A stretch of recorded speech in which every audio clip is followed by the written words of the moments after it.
প্রিয় শিক্ষার্থীরা, English first পেপারে সবচেয়ে কঠিন টপিকস গুলোর মধ্যে অন্যতম একটা কঠিন টপিকস হচ্ছে উইথ ক্লোজ। হ্যাঁ, অধিকাংশ শিক্ষার্থী তোমার এই যে উইথ ক্লোজ আছে, হ্যাঁ, পরীক্ষার মধ্যে যে উইথ ক্লোজ আসে ওইটা তোমার কেউই পারে না। হ্যাঁ, মানে এক দুইটা হলে পারে, কিন্তু ফুল তোমার যে থাকে 10টা থাকে, 10টাতে 10টা কেউই পারে না।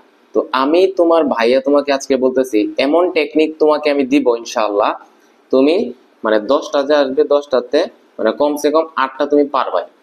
10টাতে তুমি কি করবা, 8টা তুমি পারবাই। সো তোমাকে একদম ইজিয়েস্ট ওয়েতে টেকনিকটাই দেখাই দেবো, ঠিক আছে?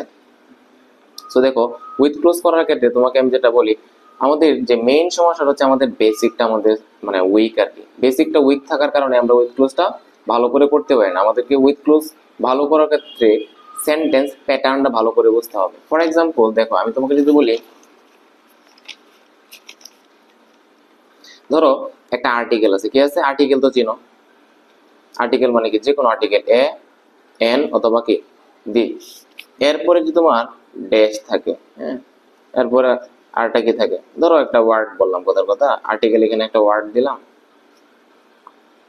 প্লাস আর একটা ওয়ার্ড দিলাম, এরপর একটা প্রিপোজিশন দিলাম। কি দিলাম? প্রিপোজিশন দিলাম। মনে রাখবা, আর্টিকেল এবং প্রিপোজিশনের মাঝে যদি কখনো দুইটা ওয়ার্ড বসে, কয়টা ওয়ার্ড বসে? দুইটা ওয়ার্ড বসে, তাহলে এই যে শেষেরটা হয় নাউন, তার আগেরটা হয় কি? অ্যাডজেক্টিভ। শেষেরটা হয় নাউন, তার আগেরটা হয় কি? অ্যাডজেক্টিভ। এখন ধরো কোনো একটা সেন্টেন্সের মধ্যে এরকম দেওয়া আছে, একটা আর্টিকেল দেওয়া আছে, এরপরে তোমার একটা ড্যাশ দেওয়া আছে, এরপর একটা নাউন দেওয়া আছে, এরপর একটা কি দেওয়া আছে? একটা প্রিপোজিশন দেওয়া আছে। কি দেওয়া আছে? প্রিপোজিশন দেওয়া আছে।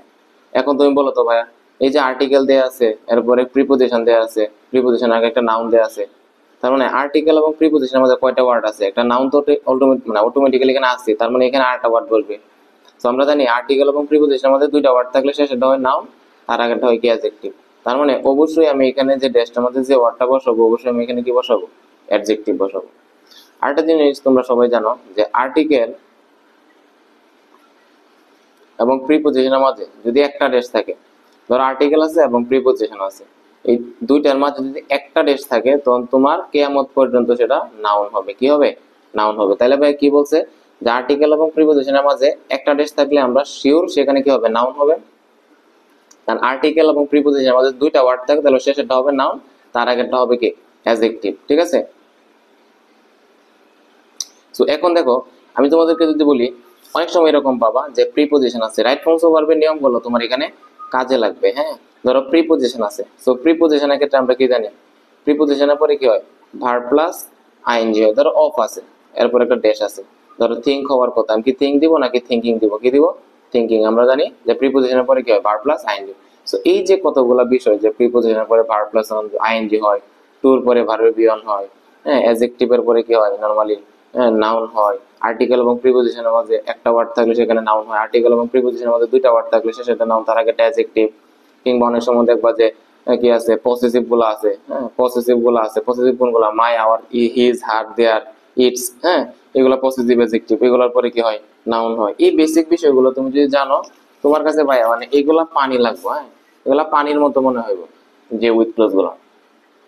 সো দেখো, উইথ ক্লোজ করার ক্ষেত্রে তোমাকে আমি আরেকটা বিষয় বলতেছি, এখানে কিন্তু অ্যান্সার গুলো দেয়া থাকে। অ্যান্সার গুলো কি বক্সের মধ্যে দেয়া থাকে। 12টা আছে, তুমি জাস্ট এখান থেকে কয়টা বসাবা?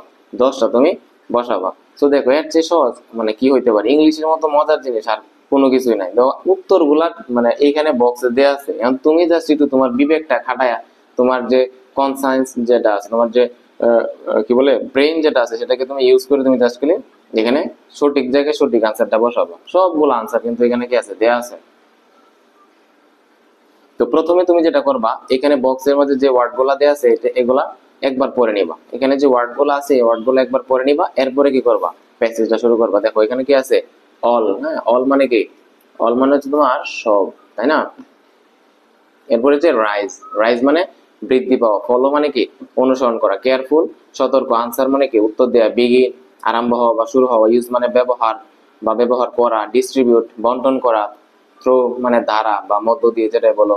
তারপর হচ্ছে কি হ্যাভ মানে তো আছেই জানো। তারপর হচ্ছে নেসেসারি মানে প্রয়োজনীয়। কেয়ারফুলি সতর্কতার সাথে। হ্যাঁ, তো এবার দেখো, এবার আমরা হচ্ছে কি করবো? পুরোটা পেসেজ আমরা পড়বো এবং দেখবা অটোমেটিক তুমি বসাইতে পারতেছো যে স্টুডেন্টস স্টুডেন্টস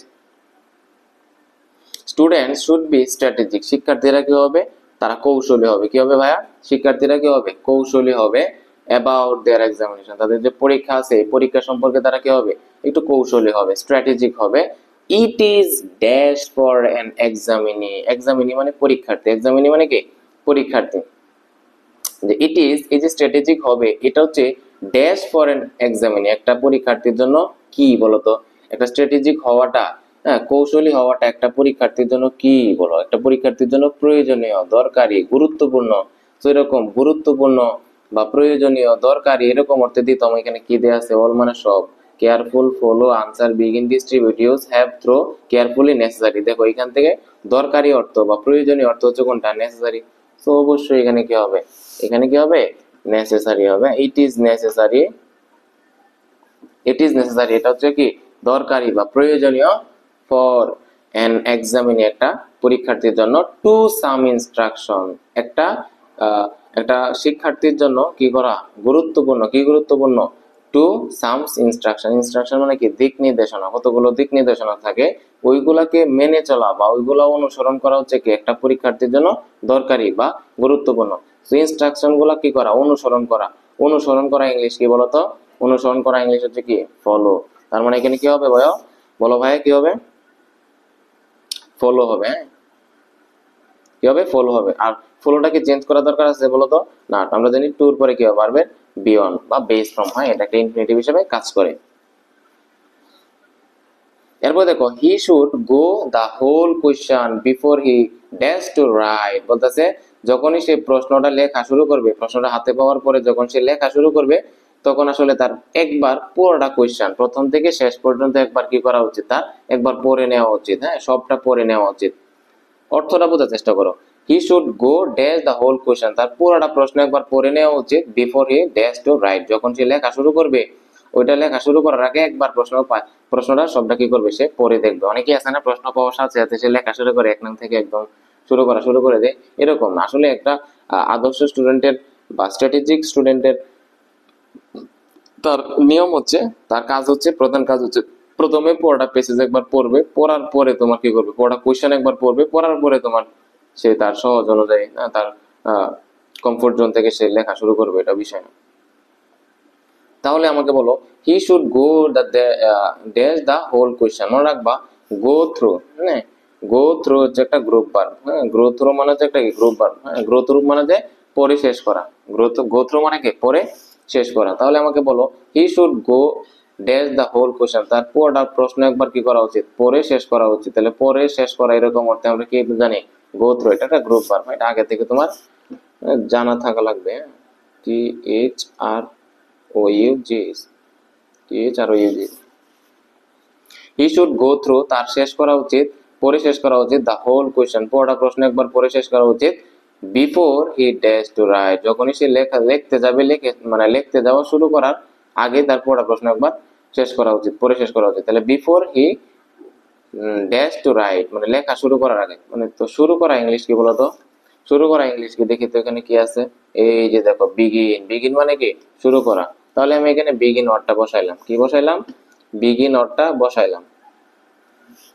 বিজ্ঞানটা কি করলাম? বসাইলাম। এখন ভাই আমি তোমাকে দেখবো, এখানে কিন্তু তোমার উপরে বলে দেওয়া থাকবে যে ড্যাশের ভিতরে, বক্সের ভিতরে যে ওয়ার্ড গুলো আছে হুবহু সেই ওয়ার্ড গুলা বসতে পারে। আবার তুমি যদি চাও সেন্টেন্সে প্রয়োজনে সেগুলা গ্রামাটিক্যালি চেঞ্জ করার প্রয়োজন থাকে, তুমি চেঞ্জ করতে পারবে। এতটুকু রাইটস তোমাকে দিয়ে থাকবে ওনারা। তো তুমি আমাকে বলো যে আমরা জানি বিগিন মানে শুরু হওয়া, মানলাম, ঠিক আছে। কিন্তু তুমি তো ভাইয়া রাইট ফর্ম সলভে একটা নিয়ম শিখছিলা। কি শিখছিলা?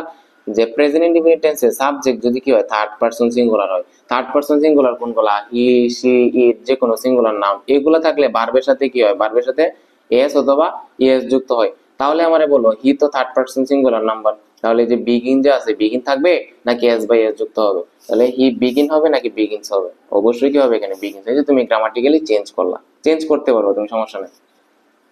He begins to write. He must make a proper test of his time so that he can dash time to answer dash the to answer dash the answer the questions. আচ্ছা দেখো, তাহলে আমাকে বলো, এখানে বলতেছে he must make a proper, সে অবশ্যই কি করবে, একটা সঠিক অফিস টাইম, তার যে সময়টা থাকবে সময়ের সঠিক কি করবে, সে বন্টন করবে। ধরো তুমি বাংলা প্রথম পরীক্ষা দিতে গেছো, প্রথম সৃজনশীল আমরা এত মানে মনের মাধুরী মিশায় তুমি কি করি, আমরা লিখি 1 নম্বর সৃজনশীল লিখি 1 ঘন্টায়। পরে বাকি যে সৃজনশীল গুলো আছে ওইগুলা তোমার তোমার পরে কি হয়, পরে আর আহ, এত শর্ট করে লেখো, পরে শর্ট করে লেখো কি করা হয় না, সব শেষে আরো একটা সৃজনশীল বাকি থাকে। এরকম তোমরা অনেকেই করছো, কিন্তু বাংলা পরীক্ষার মাঝে অনেকেই এরকম করছো, যে প্রথমে মনের মাধুরী মিশায় হ্যাঁ কারুকার্য দিয়ে তুমি কি করছো, প্রথমে 1 ঘন্টা নিয়ে নিছো তোমার প্রথম সৃজনশীলে, এরপরে যে বাকি সৃজনশীল গুলা যেগুলো আছে 6টা, এই 6টা সৃজনশীল দিতে তোমার পরে হচ্ছে পেন খেয়ে গেছে। পরে তো 1 ঘন্টা পরে দেখতেছো ডায়েরি সময় তো আমি নিয়ে নিছি, এখন তো বাকি 2 ঘন্টার মধ্যে আমার 6 সৃজনশীল দিতে হইব। তখন দেখবো ছোট ছোট করেও শেষ হয় না, মানে শেষে আরো একটা সৃজনশীল তোমরা রেখে আসছো। তো এই যে একটা বিষয় পরীক্ষার মাঝে যে সময় বন্টন, না প্রপার যে তোমার ডিস্ট্রিবিউশন যে আছে, সময়ের যে বন্টন আগে থেকে তোমার বন্টন করে নেওয়া উচিত, যে প্রত্যেকটা সৃজনশীলে 20 মিনিট বা এতটুকু এতটুকু করে আমার নেওয়া উচিত, এই প্রশ্নের জন্য আমি এতটুকু সময় নিব। এই যে বন্টন করার যে বিষয়টা, এটা আসলে থাকা উচিত। হি মাস্ট মেক, একজন স্টুডেন্টের কি করতে হয়, হি must make a proper dash of his time, তার যে সময়ের কি করবে, সঠিক বন্টনটা সে করবে, যাতে করে হি ক্যান ড্যাশ টাইম, যাতে করে সে কি করে, সে সময় পায় টু আনসার দ্য কোয়েশ্চন, সকল প্রশ্নগুলো সে সমানভাবে যাতে উত্তর দেওয়ার সময় পায়। হ্যাঁ, সো দেখো এখন আমাকে বলো, he must make a proper dash of his time, সে তার যে সময়টা আছে সময়টাকে সে কি করবে, সঠিক বন্টন করবে, সময়টাকে সে কি করবে, সঠিক বন্টন করবে। তাহলে এই যে দেখো বন্টন করা ইংলিশ কি, এই যে ডিস্ট্রিবিউট, বন্টন করা ইংলিশ কি, ডিস্ট্রিবিউট, আমি এখানে বসাইলাম ডিস্ট্রিবিউট, ডিস্ট্রিবিউট বসালাম। এখন দেখবো আমি এটাকে গ্রামাটিক্যালি কোনো চেঞ্জ করতে হয় কিনা, এটা হচ্ছে একটা গুরুত্বপূর্ণ একটা বিষয়।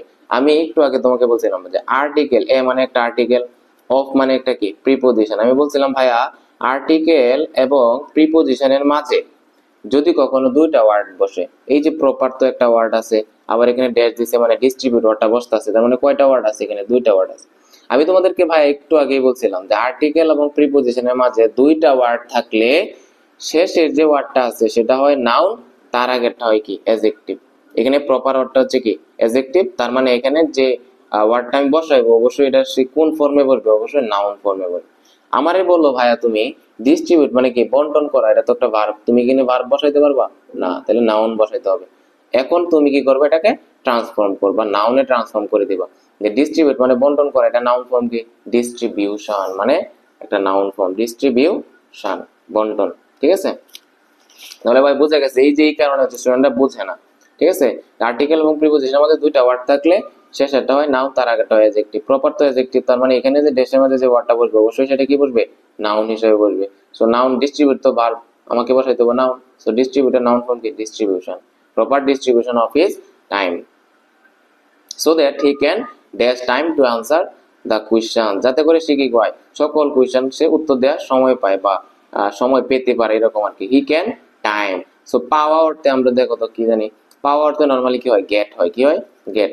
এখানে কিন্তু গেট নাই কোথাও, এখানে কি আছে, কোনো গেট আছে না, এখানে হ্যাভ হবে। কেন হবে বলো ভাইয়া, হ্যাভ হচ্ছে অনেকগুলা মিনিং দিতে পারে, হ্যাভ হচ্ছে কি আছে অর্থ মিনিং দেয়, আবার অনেক সময় তোমার হ্যাভ অর্থ তোমার কি করা, পাওয়া অর্থ কি করে, মিনিং দেয়। সো এটা এক এক সময় এক এক মিনিং দেয় আর কি। এখানে হ্যাভ অর্থ মূলত হচ্ছে কি, পাওয়া অর্থ মিনিং দিতেছে। হ্যাঁ, যে হি ক্যান হ্যাভ টাইম, তার কি থাকতে পারে, তার মানে পর্যাপ্ত সময় সে কি করতে পারে, পেতে পারে, টু আনসার দা কোয়েশ্চেন, সকল কোয়েশ্চেন গুলা। তাহলে হি ক্যান কি হবে, হ্যাভ হবে। So that he can have time, যাতে করে সে সময় পেতে পারে, টু আনসার, হ্যাঁ পর্যাপ্ত সময় যাতে সে পেতে পারে, টু আনসার উত্তর দিতে, দা কোয়েশ্চেন সকল প্রশ্নগুলো সে উত্তর দিতে পারে। তো সকল প্রশ্ন, সব প্রশ্ন অর্থে এখানে কি আছে দেখো তো, এই যে অল ওয়ার্ডটা আছে এটা আমাকে এখানে দিতে হবে। Time to answer all the question, সকল প্রশ্ন সে উত্তর দেওয়ার যাতে সময় পেতে পারে, এটার জন্য সে কি করবে, প্রপার ডিস্ট্রিবিউশনটা করবে।